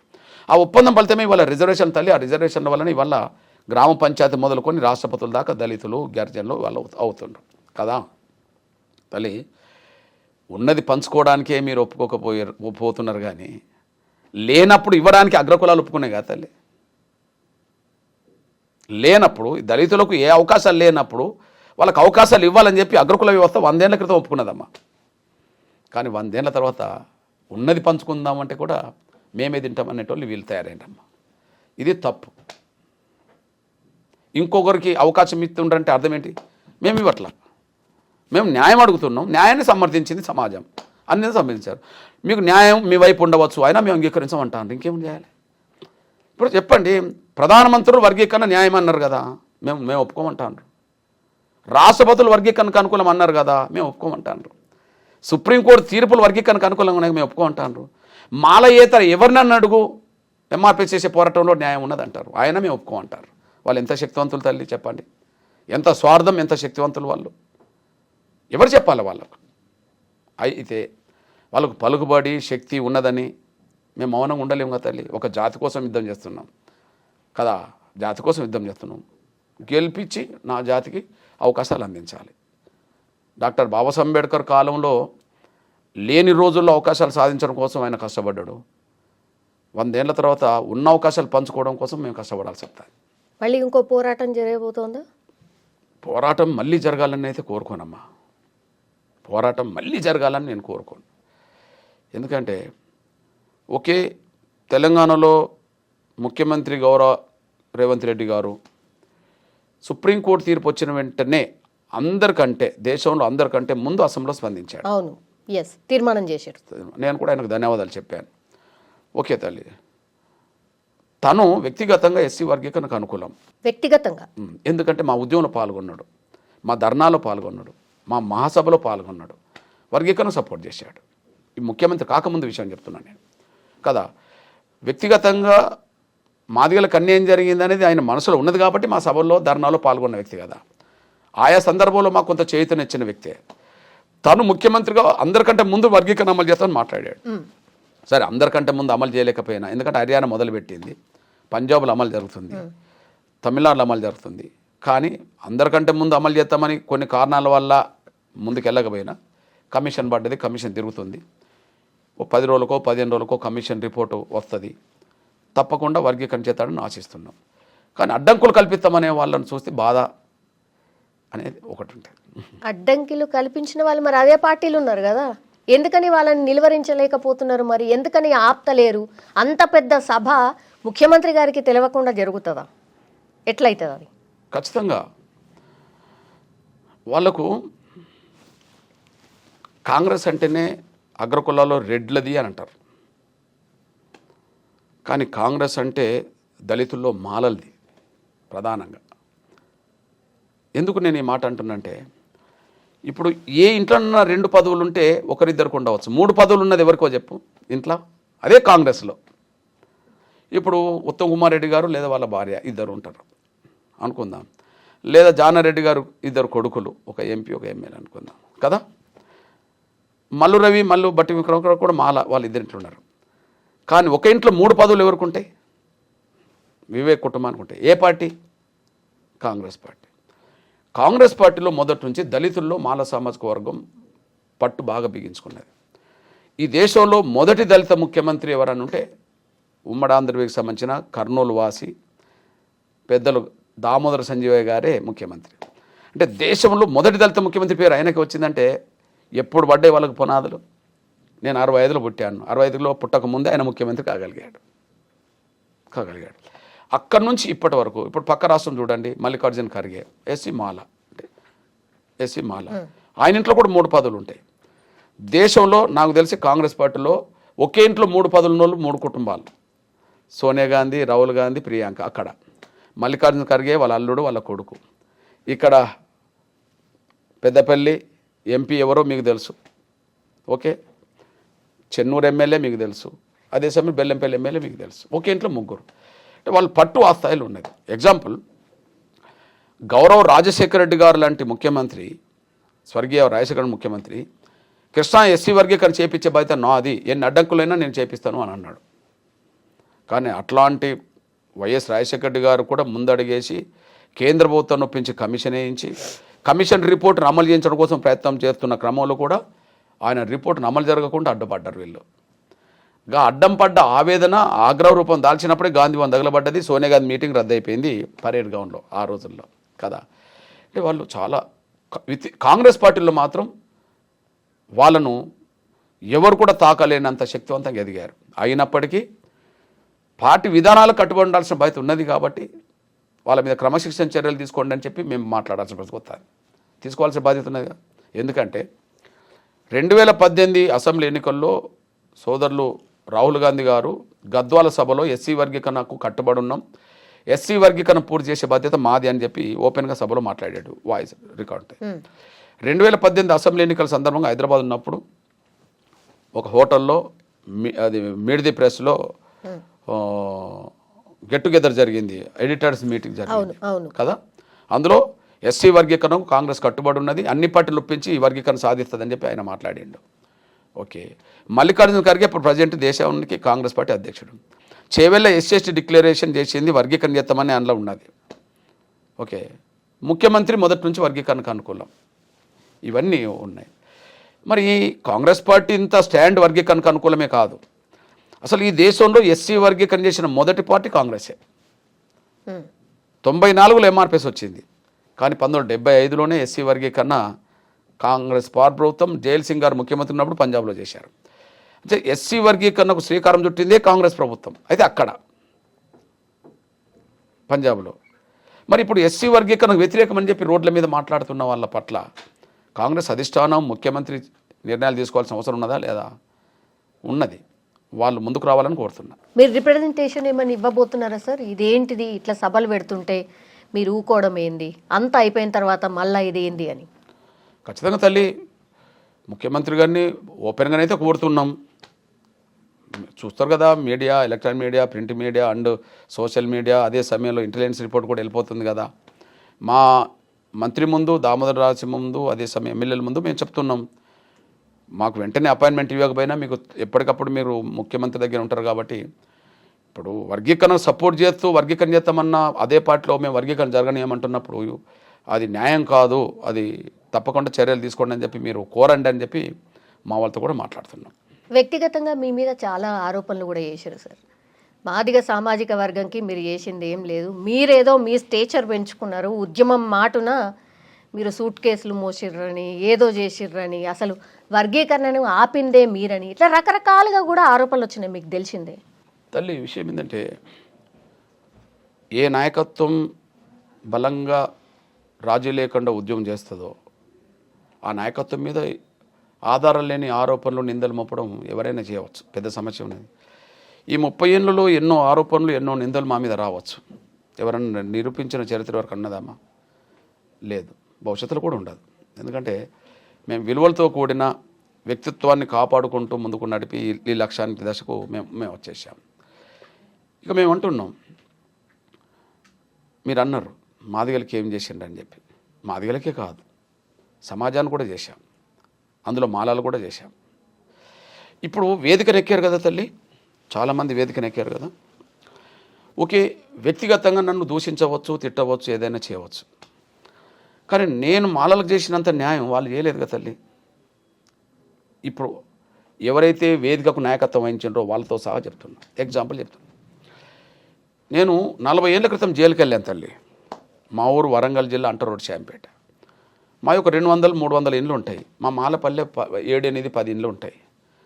అక్కడ ఒక అత్యాచార యత్నం ఘటన జరిగింది. మేము తట్టుకోలేక తిప్పికొట్టాం. తిప్పికొడితే మమ్మల్ని తిప్పికొడతారా అని చెప్పి ఆధిపత్య వర్గం మా మీద దాడులు చేసే ప్రయత్నం చేసింది. మేము తిరిగి దాడులు చేసే ప్రయత్నం మేము చేశాం చిన్న వయసులో. మీరు చెప్పండి, ఆ దాడులు ప్రతిఘటన దాడుల్లో మా మీద కేసులు పడ్డాయి. ఒకరు తర్వాత చనిపోయారు. మేము జైలుకి వెళ్ళాం. ఎప్పుడు తల్లి స్టోరీ? 83, అంటే 41 సంవత్సరాల క్రితం. మేము చదువుకోవడానికి ముందుకెళ్తున్న దశలో మేము చదువుకోలేకపోయాము. ఇక జైలుకి వెళ్ళాం. ఒక మాల కొమరయ్య అనే ఒక అతన్ని దారుణంగా కొట్టారు అదే సమయంలో. అంటే వాళ్ళ చెల్లె మీద అత్యాచారత్వం జరుగుతుంటే అడ్డుకున్నందుకు ఆయన కొడితే, ఫిట్స్ వచ్చిన మనిషి ఎట్లయితే కొట్టుకుంటారో అట్లా కొట్టుకుంటున్న సమయంలో ఆయన ప్రొటెక్ట్ చేయడం కోసం హాస్పిటల్కి మేము తీసుకెళ్తే, మేము కొట్టేస్తే మీరు హాస్పిటల్కి తీసుకొస్తారా అని చెప్పి మా మీద దాడి చేస్తే, తిరిగి మా ఆత్మగౌరవాన్ని పరిరక్షించుకోవడానికి మేము ఎదురు దాడి చేయాల్సి వచ్చింది. గొడవలు అంటే మేము మాలల కోసమే జైలుకి వెళ్ళాం తల్లి. మరి ఎవరు జైలుకి వెళ్ళారు మాలల కోసం? నంబర్ 1. కారంచేడు ఘటన తర్వాత అతిపెద్ద ఘటన చుండూరమ్మ. ఎక్కువ మంది చనిపోయింది, 8 మంది అయితే 7 చనిపోయింది మాలలమ్మ. ఇప్పుడు వేదిక మీద మాట్లాడిన వాళ్ళకి అసలు చుండూరు అన్న తెలుసా అమ్మ? నేను చుండూరులో 6 నెలలు పడుకున్నానమ్మా, మాలపల్లెలో. ఓకే అమ్మా, ప్రకాశం జిల్లా చీమకుర్తిలో 3 యశమ్మ, రాములమ్మ, అంజమ్మ అని 3 మహిళలు, మాల మహిళలే, సోదరి మనలే, అత్యాచారం కూడా చంపబడ్డారమ్మా. నేను అక్కడ 9 నెలలు మాలపల్లెలో పడుకున్నానమ్మా. ఇదంతా ఎంఆర్పిఎస్ రాకముందు తల్లి. వాళ్ళకి అసలు చీమకుర్తి అన్న తెలుసా అమ్మ? కందుకూరులో బృందావనే మాలపల్లి ఉన్నదమ్మా, దాని మీద దాడి చేసి ఒకరిని చంపారమ్మా. అక్కడ నేను పోయి కాపల దాడిగా 6 నెలలు పడుకున్నానమ్మా. వీళ్ళకి ఏమన్నా తెలుసా అమ్మా? అసలు మాలలకి వీళ్ళు ఏమన్నా చేశారా? పక్కకు పెట్టమ్మా. మీరు ఒకసారి గుర్తు చేస్తున్నామ్మా, మన సుద్దాల దేవయ్య వేదిక ఎక్కాడు కదా తల్లి. ఆయన ఏమన్నాడు? చంద్రబాబు నాయుడు నేను వర్గీకరణను అడ్డు తగిలితే నన్ను మంత్రివర్గం తొలగించడానికి. మంత్రివర్గం నుంచి అందుకోసం తొలగించలేమా? ఆ రోజు ఒక మర్డర్ కేసులో ఆయన ఇరుక్కున్నట్టుగా పేపర్లకు వస్తే ఆయన బర్తరఫ్ చేసిండమ్మా. దాన్ని కూడా నేను తప్పు పట్టానమ్మా. అసలు కేసు నమోదు కాకముందు ఎట్లా తొలగిస్తామని చెప్పి నేను తప్పు పట్టానమ్మా. ఆయన పక్షాన్ని నిలబడ్డానమ్మా. ఆయనకు కూడా తెలుసు. శంకర్రావు ఎవరు బావమ్మా? వ్యక్తిగతంగా మా బావ కాదు, ఆ మీటింగ్ పెట్టిన ఆయన బావమ్మా. మరి మంత్రి ఉన్న హోదాలోనే, మంత్రిగా ఉన్నప్పుడే ఎల్బీ నగర్లో అప్పుడు సబితాయింద్రెడ్డి గారి కొడుకు వాళ్ళ మనుషులు దారుణంగా కొట్టారు కదమ్మా. ఆయనను పరిగెత్తించి కొడితే ఆయన పక్కన నిలబడి ఆయన ఆత్మగౌరవాన్ని కాపాడే విధంగా, దళితుల అస్తిత్వాన్ని నిలబెట్టే విధంగా ఆయన కండగా నిలబడ్డది ఎవరమ్మా? సొంత బావకు అవమానం జరిగినప్పుడు, అన్యాయం జరిగినప్పుడు, దాడి జరిగినప్పుడు వీళ్ళు ఎక్కడున్నారమ్మా? లేరు కదా తల్లి. ఓకే, గీతారెడ్డి ఎవరమ్మా? మా మాల సమత్కరంగా మా సోదరే. తెలంగాణ ఉద్యమం జరుగుతున్న పీక్ స్టేజ్లో కోదండరామ్ గారు ఒక మాట అన్నాడు, జైరాబాద్ వెళ్ళింది, గీతమ్మకు కర్రగాచి వాత వెళ్తేనే తెలంగాణ వస్తుంది అన్నాడు. సబితాయింద్రెడ్డి గారి నియోజకవర్గానికి వెళ్ళిండమ్మా, ఆ మాట అనలే. డికే అరుణ గారి మీటింగ్కి వెళ్ళి, అది గద్వాలకి వెళ్ళిండమ్మా, ఆ మాట అనలే. సునీతా లక్ష్మణరెడ్డి ఉన్నదమ్మా అప్పుడు మంత్రి, నర్సపూర్ వెళ్ళిండమ్మా, ఆ మాట అనలే. కానీ జహీరాబాద్ వెళ్ళినప్పుడు వీళ్ళు 4 మహిళలమ్మా అప్పుడు మంత్రివర్గం. ఆ 3 దగ్గరికి వెళ్ళినప్పుడు ఆ మాట అనలేదు. కానీ గీతారెడ్డి దగ్గరికి వెళ్ళినప్పుడు ఆ మాట అన్నాడమ్మా. మేము దళితులు ఇరుచుకోబడ్డామమ్మా, ఆయన ఇంటి మీద ధర్నా చేశామమ్మా, క్షమాపణ చెప్పించామమ్మా. ఆమె మాలేనమ్మా. మీకు తెలుసమ్మా, ఢిల్లీలో ఒక తమ్ముడు రామరెడ్డి ఎవరో చనిపోయిండమ్మా ఆత్మహత్య చేసుకున్నప్పుడు. ఢిల్లీలో ఆత్మహత్య చేసుకున్నాం. ఆ డెడ్ బాడీని ఆంధ్రప్రదేశ్ భవన్లో పెట్టాలనుకున్నప్పుడు అక్కడ అధికారులు రానియలేమా. అప్పుడు మన హరీష్ రావు గారు అక్కడ ఉండబడే చంద్రరావు అనే ఒక మాల ఆఫీసర్ని దారుణంగా కొట్టాడమ్మా. మీ అందరికి తెలుసా? ఉద్యమం టైంలో కొట్టాడమ్మా. నంబర్ 1 ఐఏఎస్ ఆఫీసరు వద్దని చెప్తే 2వ ఆఫీసర్ ఆపిండమ్మా. నంబర్ 1 ఐఏఎస్ ఆఫీసర్ను ముందు జోలికి వెళ్ళలేదమ్మా. దళితుడు చంద్రరావును కొట్టి దారుణంగా కొట్టిండమ్మా, పిడుగులు గుద్దాడు. మరి ఆ విషయంలో కూడా రోడ్డు మీదకి వచ్చి ధర్నా చేసి ఆయనతో క్షమాపణ చెప్పించింది ఎంఆర్పిఎస్నమ్మా. వీళ్ళందరూ ఎటుపోయిండమ్మా అప్పుడు? గద్దర్ గారండి ఎవరమ్మా? మాల సామాజిక వర్గం సోదరుడు, విప్లవకారుడు, ప్రజాయుద్ధ నౌక. ఓకేమ్మా, ఆయన మీద కాల్పులు జరిగినాయి కదమ్మా. ఆయన మీద కాల్పులు జరిగినప్పుడు నిర్బంధం ఏ స్థాయిలో అంటే ప్రజా సంఘాలు, పౌరక సంఘాలు రోడ్డు మీదకి వచ్చి మాట్లాడడానికి అవకాశం లేని రోజుల్లో తల్లి ఎంఆర్పిఎస్ రాష్ట్ర బంధు కాలిచ్చి జయప్రదం చేసిందమ్మా ఆయన మీద జరిగిన దానికి నిరసనగా. నేను అంటున్నాను, ఇవన్నీ ఎంఆర్పిఎస్ నా మాలల కోసం చేసినట్టే కదమ్మా. ఇందులో ఒక్కటి, ఈ వేదిక మీద నన్ను తిట్టినోళ్ళు, దూషించిన వాళ్ళు, అవమానించిన వాళ్ళు ఉన్నారనుకోమ్మా, లేదా తొక్కుకుంటూ పోతామని చెప్పి మాట్లాడిన వాళ్ళు కూడా ఉన్నారు అనుకోమ్మా. అసలు వాళ్ళకి ఇవన్నీ తెలుసునామా? ఏ ఒక్క సంఘటనలో వాళ్ళు లేరు కదా మాలల పక్షాన. అదే సమయంలో వాళ్ళు వెంకటస్వామి కొడుకులు మనవడు ఏం చేసిండమ్మా? మాలలకు ఏం చేసిండు? నేను మాలకు చేశాను. ఏం చేశాను? సమాజానికి చేశామమ్మా. మా కృతజ్ఞత భావం ఉన్నది. ఏం భావం ఉన్నది? మాదిగల పోరాటానికి సమాజం యావత్తు మద్దతు ఇచ్చిందమ్మా. ఒక చిన్న గ్రామంలో పుట్టిన ఒక చిన్న మొక్క ఎంఆర్పిఎస్, కానీ వాళ్ళ వృక్షంగా సమాజానికి పనులు ఇచ్చే కాడికి వచ్చిందమ్మా. దానికి కారణం సమాజం మాకు నీళ్లు పోసి చెట్టుకు తయారు చేసింది. తిరిగి సమాజానికి మేలు చేయాలని చెప్పి మేము పోరాటం మొదలుపెట్టామమ్మా. వర్గీకరణ పోరాటం, సమాజం కోసం పోరాటం. ఆ సమాజం కోసం చేసిన పోరాట ఫలితమే కదమ్మా ఆరోగ్యశ్రీ. 2004లో గుండె జబ్బుతో బాధపడుతున్న చిన్న పిల్లల ఉద్యోగం నడిపినప్పుడు, ఆపరేషన్లు ఉచితంగా కార్పొరేట్ ఆసుపత్రులు జరగలినప్పుడు కొద్దిగా రాజశేఖర్ గారు ముందు అపార్థం చేసుకొని మమ్మల్ని ఇబ్బంది పెట్టి గొడవ పెట్టి చేసిన అంతిమంగా అక్కడి నుండి వచ్చిన పథకమే కదమ్మా ఆరోగ్యశ్రీ పథకం. మరి ఇప్పుడు మాట్లాడే వాళ్ళు, వేదిక మీద నన్ను దూషించే వాళ్ళు మాలలకు ఏం చేసినా తెలియదు, కానీ ప్రతి మాల పల్లెల్లో ప్రతి మాల పేద బిడ్డలకు మాత్రం ఆరోగ్యశ్రీ కార్డు ఉన్నదమ్మా. ఓకే, మేము సాధించిందే కదమ్మా. ఓకే, సమాజానికి యావత్తు. రెండోదమ్మా, కాళ్ళు లేని, చేతులు లేని, కళ్ళు లేని నా వికలాంగుల సమాజానికి ఇవాళ ఎక్కడ లేని విధంగా పెన్షన్లు పెరిగినాయమ్మా. దేశంలో ఎక్కలేని విధంగా తెలుగు రాష్ట్రాలు పెరిగినాయి తల్లి. మరి ఆ వికలాంగులో నా మాల సోదరులు లేరమ్మా. వృద్ధుల వితంతుల పోరాటం చేసి ఇవాళ పెన్షన్ పోరాటానికి దారితీసిందమ్మా. పెన్షన్ పొందుతున్న వృద్ధుల వితంతులు నా మాల తల్లులు చెల్లెలు లేరా తల్లి? ఆకలి కేకలు పోరాటం చేసి 4 కిలోల బియ్యాన్ని 6 కిలోలు తెచ్చే విధంగా పోరాటం చేశామమ్మా. అన్ని కులాల పేదలకు బియ్యం కోట పెరిగింది కదమ్మా. అంటే మాల పిల్లలకు, మాల కుటుంబాలకు పెరగలేదమ్మా, పెరిగినాయమ్మా. వల్ల వాళ్ళు మాలలకు చేసింది ఏం లేదు. మాలల్ని వాళ్ళు దోసుకున్నారు. ఎవరు దోసుకున్నారు? వెంకటస్వామి కుటుంబం మాలల్ని దోసుకున్నది. నిన్నటి వరకు మాదిగల్ని దోసుకున్న వాళ్ళు నాయకత్వం వహించారు తల్లి. నిన్నటి వరకు మాదిగల్ని దోసుకున్న నాయకత్వం వహించారు. ఇప్పుడు మాలలకు ఎవరు నాయకత్వం వహిస్తారు? మాలలు దోసుకున్న వాళ్ళే నాయకత్వం వహిస్తున్నారు. మళ్ళీ వెంకటస్వామి కుటుంబం మాలలు చేసింది ఏమాన? ఒక ఇంట్లో 4 ఉంటారా? నేను అంటున్నా తల్లి, ఈ 98 నుంచి ఇప్పటి వరకు ఎంఆర్పిఎస్కు నాయకత్వాన్ని ఏదో భ్రమలు పెట్టడానికో లేదా దగ్గర తీసుకోవడానికో చాలా ఆశలు పెట్టారమ్మా. ఓకే, 98లో చంద్రబాబు మాకు పెద్దపల్లి పార్లమెంట్ టికెట్ ఇచ్చాడమ్మా, మేము నిరాకరించాం. 99లో చంద్రబాబు రాజ్యసభ ఇచ్చాడమ్మా, మేము నిరాకరించాం. 2007లో రాజశేఖర్ గారు నాకు ఎమ్మెల్సీ ఇచ్చి మంత్రి చేస్తా అన్నాడమ్మా. జూపుడి ప్రభాకర్ అదే సమయంలో తీసుకున్నాడమ్మా.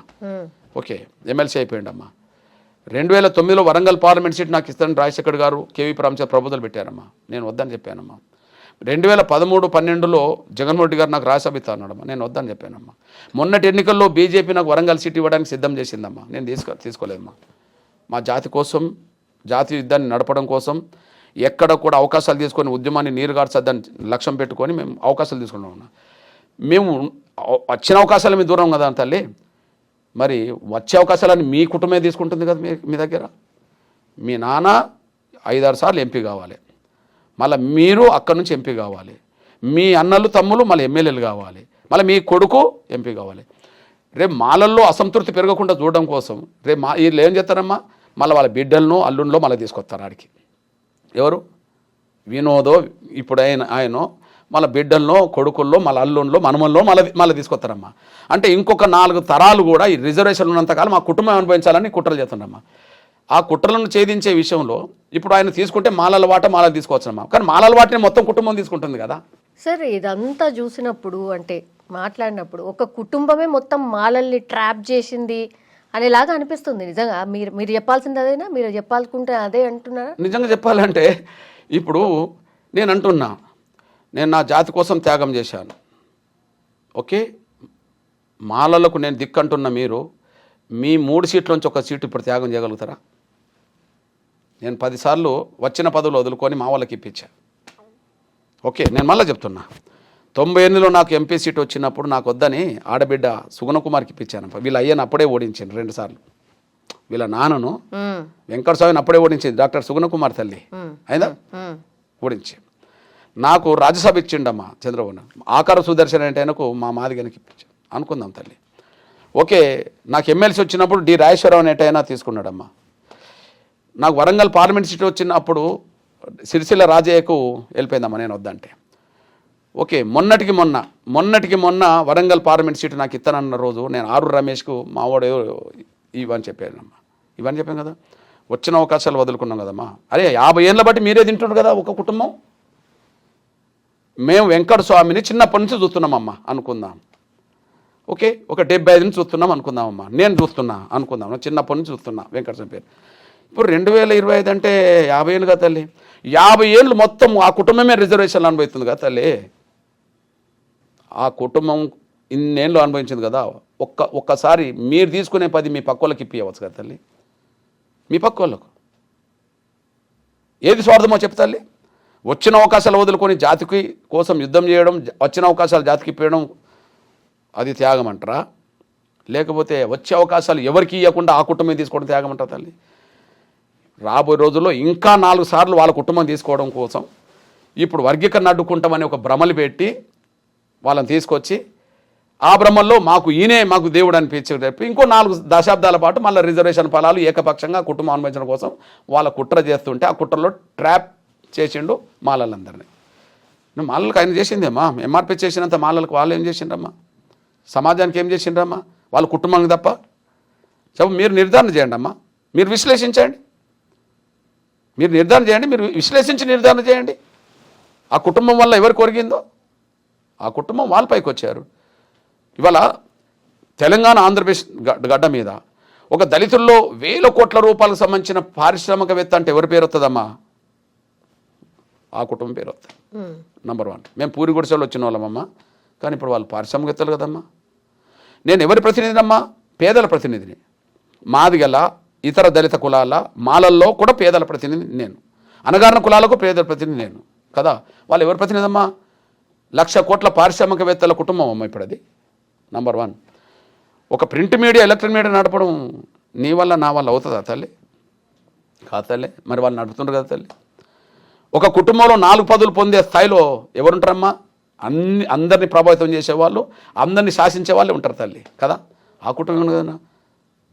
అది మమ్మల్నే కాదు, ఇప్పుడు మాలల్ని దోసుకుంటుంది.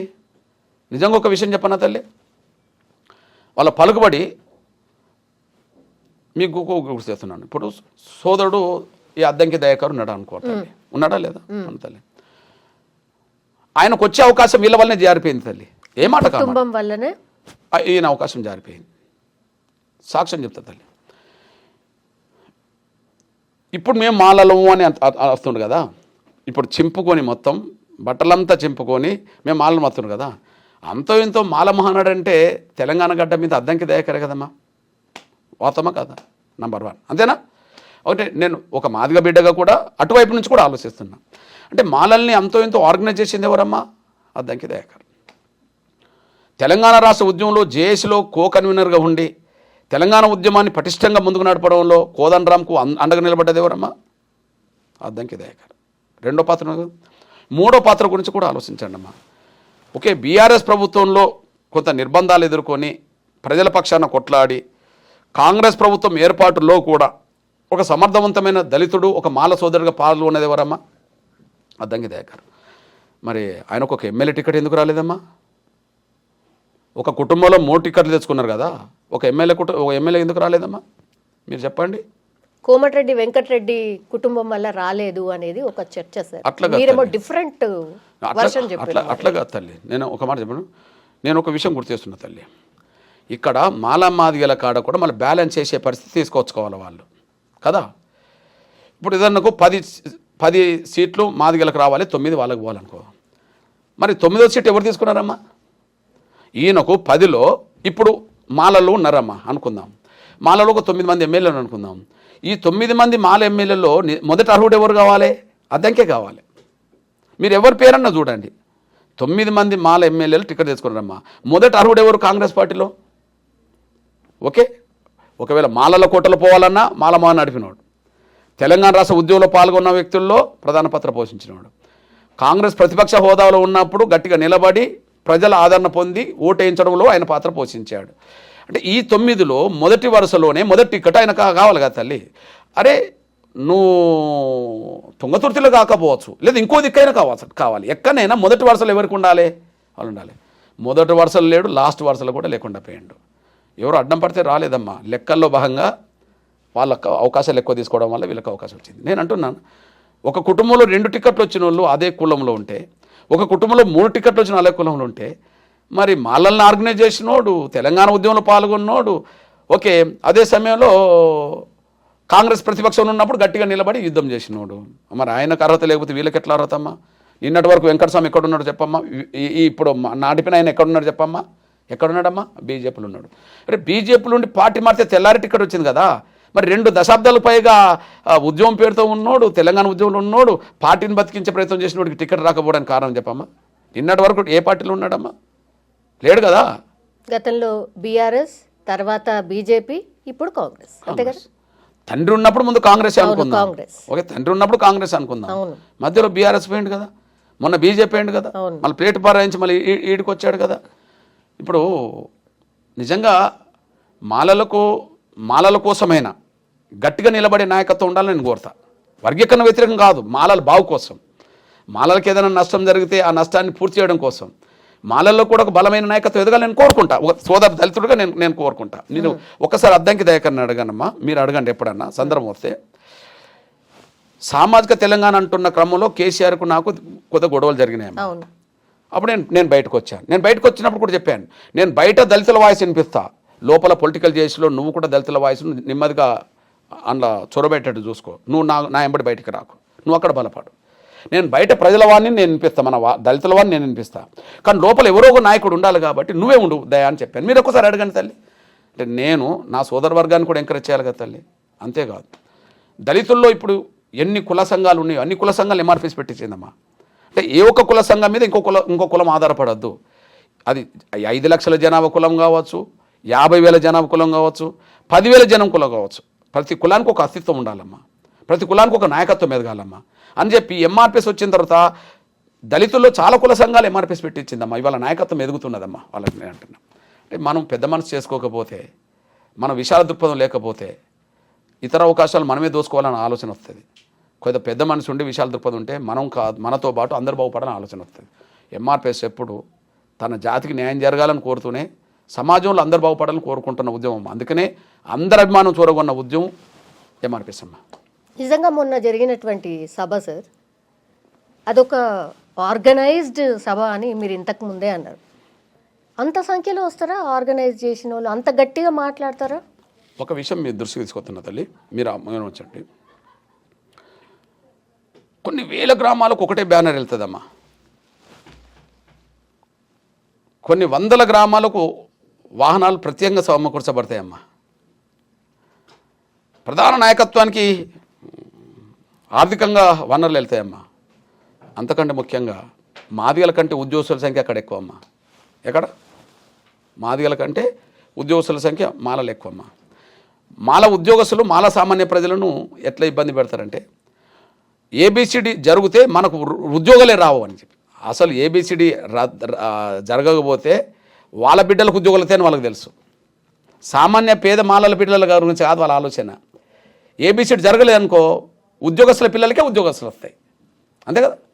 అది మనసులో పెట్టుకొని ఊర్లో ఉన్న వాళ్ళందరూ తరలించుకోవడానికి ఉద్యోగస్తులకు అవకాశం వచ్చింది కదమ్మా.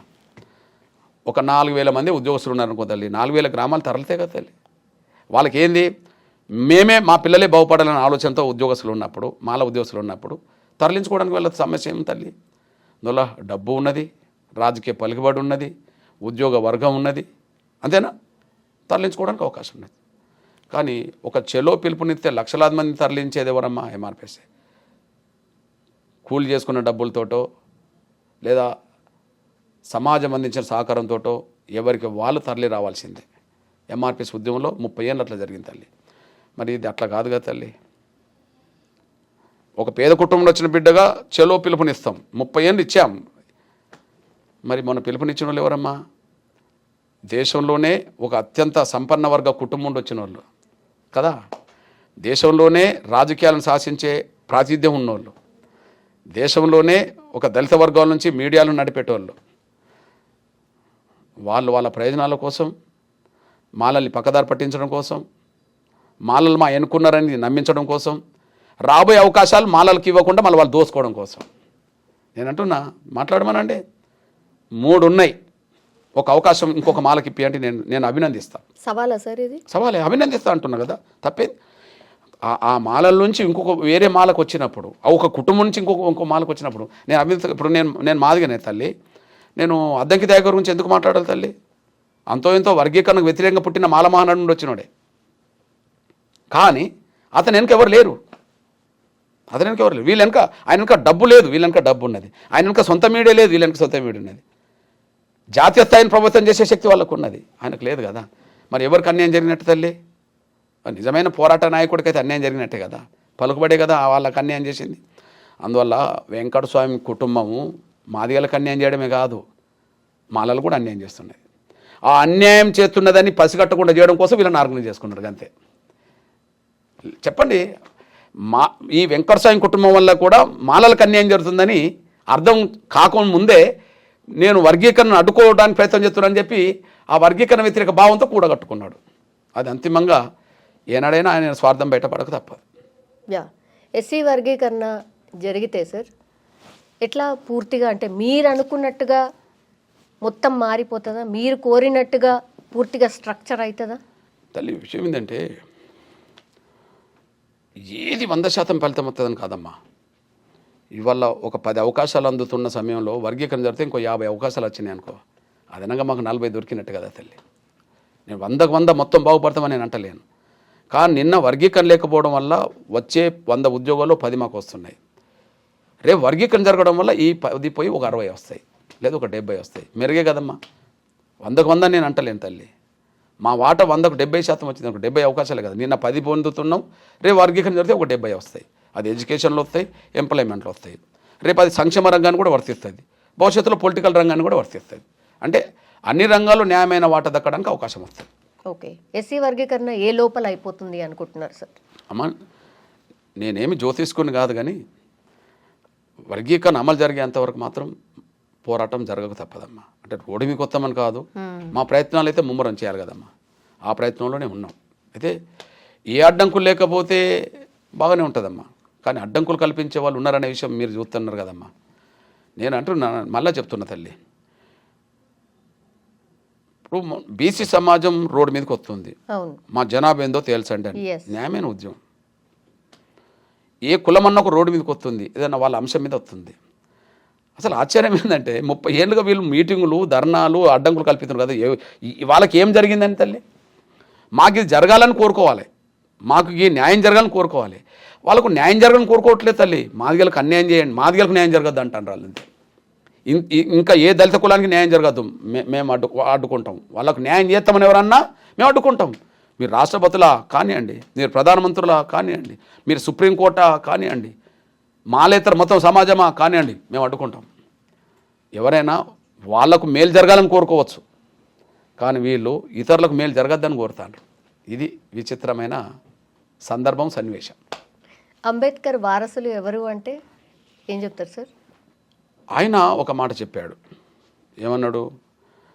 బహుశా మొన్న నేను టీవీలో మాట్లాడిన దాన్ని మీరు అబ్జర్వ్ చేశారు, ఆ ప్రశ్న రావడానికి దారితీస్తుంది. ఓకే, నేనేంటంటే అంబేద్కర్ మాట అన్నాడు, నేను కష్టపడి ఈ సామాజిక న్యాయ రథాన్ని ఇక్కడ దాకా నడిపించి ఇక్కడ పెట్టాను. మీకు చేతనైతే ముందుకు నడిపించండి, మీరు చేత కాకపోతే అక్కడ ఉండనియండి, కానీ వెనకకు లాగద్దు అని అంటారు కదా. ఇప్పుడు ఆ అంబేద్కర్ సామాజిక న్యాయ రథాన్ని మేము ముందుకు నడిపిస్తున్నాం, అక్కడ ఉంచట్లేదు. మాలలో అందరని కాదు, ఈ స్వార్థపరులు వెనకకు లాగుతుండ్రు. సాక్ష్యం ఏంటిది? అవును, లేని రోజుల్లో అంబేద్కర్ రిజర్వేషన్ సాధించాడు. ఆ సాధించిన ఫలాలు ఒక 100 కులాలకు అందేయాల్సిన ఉండగా ఒక కులం తింటుంది. మరి ఆయన సాధించిన రిజర్వేషన్ ఫలాలు అందరికి అందినప్పుడు కదా ఆయన ఆశయం నెరవేరేది. కాబట్టి ఆయన ఆశయం నెరవేర్చడం కోసం అందరికి అందించాలని నేను మేము ఏం మార్పు చేస్తుంది అనుకోండి, అందరికి అందద్దని చెప్పి దాన్ని వెనకకు లాగుతున్నారు. అంటే అంబేద్కర్కు నిజమైన వారసులు ఎవరంటే ఆయన రథాన్ని ముందుకు నడిపించేటోళ్ళు, ఆయన ఆశయాన్ని ముందుకు నడిపించేటోళ్ళు నిజమైన వారసులు. ఇక్కడ వర్గీకరణ వ్యతిరేకించే వాళ్ళు ఆయన విధానాలకు, ఆయన దృక్పథానికి వ్యతిరేకం, వాళ్ళు వెనుకకు లాగుతున్నారు. కానీ ఆయన ఆశయాన్ని ముందుకు నడిపించేది ఎంఆర్పిఎస్ ముందుకు సాగుతున్నది. ఎంఆర్పిఎస్ఏ ఈ తెలుగు నేల మీద ఎంఆర్పిఎస్, మాదిగలు, మిగతా కులాలు. ఆయన రథాన్ని ముందుకు నడిపించే బాధ్యత మేము తీసుకున్నాం. సార్ ఫ్యూచర్లో లాస్ట్ క్వశ్చన్ సార్, ఫ్యూచర్లో మాదిగ బిడ్డలను మాలల్ని, మాలల బిడ్డలు మాదిగల్ని మ్యారేజ్ చేసుకునే అవకాశం ఉంటుందా? ఎందుకు తప్ప ఇప్పుడు ఈ దేశ కుల వ్యవస్థలో చాలా అడ్డుగోడలు ప్రధానం. మాదిగ మాలలే కాదు తల్లి, బ్రాహ్మణ రెడ్లు ఎంతమంది చేసుకుంటారు, రెడ్డి కమ్మోళ్ళు ఎంతమంది చేసుకుంటారు, కమ్మ కాపులు ఎంతమంది చేసుకుంటారు, కాపులు రాజులు ఎంతమంది చేసుకుంటారు, యాదవులు గౌండ్లు ఎంతమంది చేసుకుంటారు కదా, పద్మశాలీలు మున్నూరు కాపులు ఎంతమంది చేసుకుంటారు. ఈ దేశ కుల వ్యవస్థ చాలా పటిష్టమైంది. ఏ కులానికి ఆ కులమే పరిమితం, మాల మాదిగల్లోనే తేడా చూడొద్దు. అందుకనే డాక్టర్ బాబాసాహెబ్ అంబేద్కర్ చెప్పాడు, కులాంతర వ్యవహారాల ద్వారా కొద్దిగా కుల నిర్మూలన చేసుకోవచ్చని. ఓకే, బహుశా ఆ ప్రయాణం జరుగుతుందని చెప్పాడు. ఓకే, మంచిదే. కానీ ఇప్పటికైతే ఎగ్జాంపుల్ చెప్తున్నా, ఊరు అవతల మాల మాదిగ పల్లె ఉంటుంది, ఊరుకు దగ్గర కొద్దిగా మాల పల్లె, దూరంగా మాదిగ పల్లె ఉంటుంది. అమ్మ పక్క పక్కనే మాల మాదిగ పల్లెలు కదా. యుక్త వయసు వచ్చిన ఏ ఆడబిడ్డకైనా అక్కడనే యుక్త వయసు వచ్చిన ఒక అబ్బాయి మాదిగ బిడ్డ ఉంటాడు. వీళ్ళు పోయి ఆ మాదిగ బిడ్డను పెళ్లి చేసుకోవాలని చెప్పి బంధుత్వం కలుపుకోరు కదా. పోనీ యుక్త వయసు వచ్చిన ఒక అమ్మాయి మాదిగ అమ్మాయి ఉంటుంది, యుక్త వయసు వచ్చిన అబ్బాయి అక్కడ ఓ మాల అబ్బాయి ఉంటారు. వీళ్ళు పోయి అక్కడ కలుపుకొని పెళ్లి చేసుకోరు కదా. పక్క పక్కనే ఉంటాయి. కానీ వీళ్ళు మళ్ళీ ఒక యుక్త వయసు వచ్చిన అమ్మాయికి మాలలు పెళ్లి చేసుకోవాలంటే వాళ్ళ బంధువులు ఏ ఊర్లో ఉన్నారు, వాళ్ళ కులం ఎక్కడ ఏ పల్లెలు ఉన్నదని చెప్పి అక్కడికి వెళ్ళి బంధుత్వం కలుపుకుంటారు. మాదిగలైనా గదే చేసుకుంటారు, ఏదైనా చేసుకుంటారు. ఇది ఫ్యాక్ట్ కదా తల్లి. అంటే సమాజంలో ప్రతి రెండు కులాల మధ్యలో సాంఘిక అసమానతలు ఉన్నాయి, పటిష్టమైన గోడ ఉన్నది. అన్ని కులాల్లో ఆ నిర్మూలన జరగాలి, ఇక్కడ కూడా ఆ నిర్మూలన జరగాలి. ఆ ప్రయత్నం మనం చేయాలి. కాకపోతే ఆ నిర్మూలనలో వెంకటస్వామి కుటుంబమే బలంగా పనిచేసింది. వాళ్ళు ఎవరు మాలల్ని చేసుకోలే, వాళ్ళు ఎవరు మాదిగల్ని చేసుకోలే, బ్రాహ్మణులను చౌదరులను వాళ్ళు చేసుకున్నారు. వాళ్ళ కుటుంబం మొత్తం వాళ్ళతోటే నిండిపోయింది. అంటే కుల నిర్మూలన అంటే తనకంటే కింది కులాలను అనుసరిస్తే మంచిదే, కానీ మనోళ్ళు పైకి పెట్టేశారు. సరే ఏదైతే కుల నిర్మూలనకు ఉపయోగపడుతుంది. బహుశా వాళ్ళ ఇంట్లో అందరూ నాకు తెలిసి వాళ్ళ ఇంట్లో ఏ మాల లేరు. వాళ్ళ అబ్బాయిలు పెళ్లి చేసుకున్నా మాలలు చేసుకోలే, వాళ్ళ అమ్మాయిలు ఎవరికన్నా ఇచ్చినా మాలలకి ఇవ్వాలి. అది మాల నాయకత్వం. ఇప్పుడు మాలలను ఉద్ధరిస్తామన్న నాయకత్వం వాళ్ళు ఎవరు మాలలు చేసుకున్న వాళ్ళు అయితే కాదు. ఎస్ సార్, లాస్ట్లీ ఏం చెప్పదలుచుకున్నారు సార్? ఓకే, ఏంటంటే మా సోదర వర్గానికి నేను అప్పీల్ చేస్తున్నా, ఎస్సీ వర్గీకరణను మనం ఆమోదించుకోవడం ద్వారా త్వరగా ఈ సమస్యను మనం పరిష్కరించుకొని అమలు చేయించుకుంటే మిగిలిన చాలా విషయాలు ఉమ్మడిగా దళితుల కోసం మాట్లాడాల్సిన విషయాలు ఉన్నాయి. దళితుల సంఘం సమస్యల మీద, పేద వర్గాల సమస్యల మీద పోరాటం చేయాల్సిన అవసరాలు కూడా ఉన్నాయి. ప్రభుత్వాలు నొప్పించి మళ్ళీ మనం న్యాయం సాధించుకోవాల్సిన అవసరం ఉన్నది. 30 ఏళ్ళు దీని మీద ఉన్నాం. సమయం దొరికినప్పుడు సమాజం కోసం చేశాం. వాళ్ళు 30 ఏళ్ళు అడ్డుకోవడం మీద ఉన్నారు. వాళ్ళు ఇంకా వేరే పనే లేదు వాళ్ళకు. ఎవరికి వర్గీకరణ అడ్డుకోవడమే మొదటి పని, చివరి పని. కానీ ఎంఆర్పిఎస్కు వర్గీకరణ సాధించుకోవడం పనే, సమాజం కోసం కూడా చేయడం పని. ఈ రెండు చేసుకుంటూ వచ్చింది. అందుకనే ఇదని. కానీ రేపు నేను అంటున్నా, ఈ సమస్యను త్వరగా అంగీకరించి సోదరత్వంతో కలిసి రాగలిగితే నేను అందరితో కలిసి పనిచేస్తాను. నేను అంటున్నాను, ఉమ్మడి సమస్యల మీద పోరాటం చేయడానికి ముందుకు వస్తే, వర్గీకరణ సమస్యను ఆమోదించి ముందుకు వస్తే నేను వాళ్ళ నాయకత్వంలో కూడా పనిచేస్తాను, కార్యకర్తగా పనిచేస్తాను. ఎగ్జాంపుల్ తల్లి,